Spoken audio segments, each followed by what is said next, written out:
Welcome into the Paul Farrington Show. A quick reaction to the Packers running back news today. Josh Jacobs in, Aaron Jones out. Crazy stuff happening in Green Bay. Did not see really any of this coming into the day. Of course, the big news on the day is Kirk Cousins going to the Falcons, which is incredibly disappointing, even though I do believe it's the best for the Vikings' future. We'll talk about that later on tonight's episode. Zach will be here. Ziggy, Jack. We'll break down all the free agency news. And tomorrow morning, maybe Ziggy and I will do another more in-depth review of a couple of the signings, maybe the ones that we don't talk about tonight. Still figuring out the scheduling. But for this episode, Aaron Jones gone, which I love that. I actually recorded this reaction just a couple, it's an 8-minute reaction. I recorded it 15 minutes ago and was getting ready to upload. And all of a sudden I saw Aaron Jones is now also out of Green Bay. So I was ready to talk about Josh Jacobs and Aaron Jones, that dynamic duo. Maybe I should have seen it coming that Green Bay wouldn't have that combination or that much money tied up in the running back room. So that could be my fault there. But I would have been pretty excited if I were a Packer fan at the thought of Josh Jacobs and Aaron Jones together, just because, Aaron Jones in Green Bay, I'm just looking at it here. At one point, the Packers offense was averaging 329 yards per game last year without him. And then when he came back up to 427.7, there's only over a couple weeks there. But the Packers offense with Aaron Jones versus without, huge difference. I mean, just think of week one, what he did to Chicago. When he came back at the end of the year, Aaron Jones was just sensational. And he's been that way whenever he's healthy for Green Bay for a long time. So as a Viking fan, personally, I'm thrilled to see him go. I actually would rather have Aaron Jones than Josh Jacobs, even though Jacobs is coming off a 1,650-yard rushing performance just 2 years ago. He's a very, very good running back, a star running back. But Aaron Jones, there was something about him. I'll never forget that game against Dallas when he scored when he had 4 rushing touchdowns, and I'm playing him in fantasy. Jack actually had him, and he's shouting at the camera 4. I felt like he was mocking me in some way. So Aaron Jones gone. It's nice to see that. It would have been awesome if you were a Packer fan to have Aaron and Josh Jacobs. I mean, that's a lethal duo to give one of them a spell, and that would have been brutal. But here we are now for the Packers. Josh Jacobs is the new running back. A.J. Dillon, you have to imagine A.J. Dillon will be gone. I don't want to say anything right now because you never know what can happen in NFL free agency, and there's been news rushing in and out all day. David Bakhtiari, he was cut $20.9 million, freed up in salary cap space for Green Bay. Bakhtiari, when he was healthy, just an absolute force. The problem was he could never stay on the field. Another guy that I'm happy to see go, even though I'm aware he's no longer who he used to be, or probably won't be again. But just seeing him and Aaron Jones go is a little bit of a changing of the guard of some of the older Packers and star players that they've had. So I'm fine. I'm fine seeing them out the door. But with Josh Jacobs in here, just looking at this Packers team right now and what they're going to be able to do, they have a ton of salary cap space. Probably go after a safety at some point or someone to play that safety position. And I think the offense is there. With Josh Jacobs, they do need another running back. We'll see who it winds up being because A.J. Dillon struggled a lot last season. He struggled throughout various points of his career.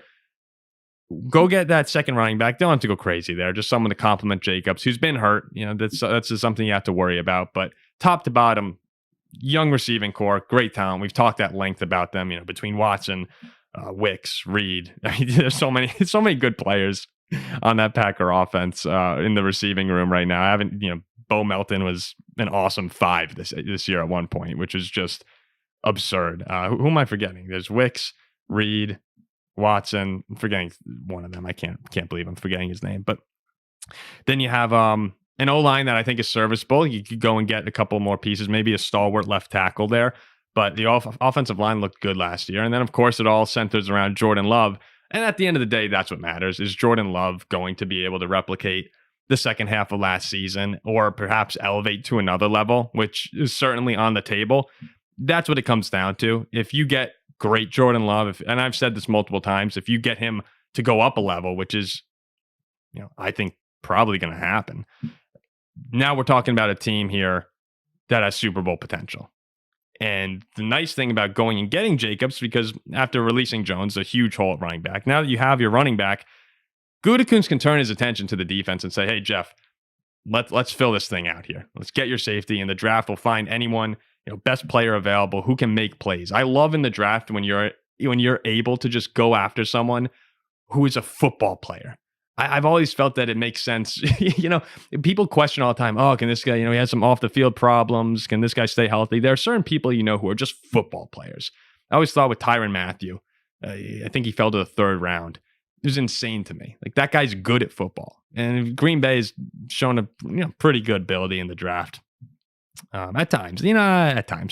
But if they go out there in the draft after filling out the rest of their roster, hit the way they did last year, fill out that defense for Hafley, new system, that'll certainly be better than the way it looked last year. You have to hope if you're a Green Bay fan. How many teams in the NFC are you really afraid of? Really? Detroit? You're not afraid of them. They're a good team. They're not necessarily scary. You crushed them on Thanksgiving last time you played. Chicago's not there yet, although I do like the future for the Bears. The Vikings are in reset mode without Kirk. In the NFC South, where Kirk is in Atlanta, you don't fear the Falcons. Good roster, probably the best in a horrible division. NFC East, beat the crap out of Dallas. You own Dallas. The Eagles lost Kelsey and Peters, their cornerstone pieces. Jalen Hurts regressed. Nick Sirianni is he really the guy? There's questions there. Without Shane Steichen, Eagles offense as a whole has not looked the same. They just lost DeAndre Swift too. In the West, I like the Rams actually a lot with Stafford, but I'd probably go Green Bay at the moment over them by the time we head into next season and those rosters are filled out. It really comes down to San Francisco, who the gap should get closer between an up-and-coming Green Bay team and an older San Francisco team.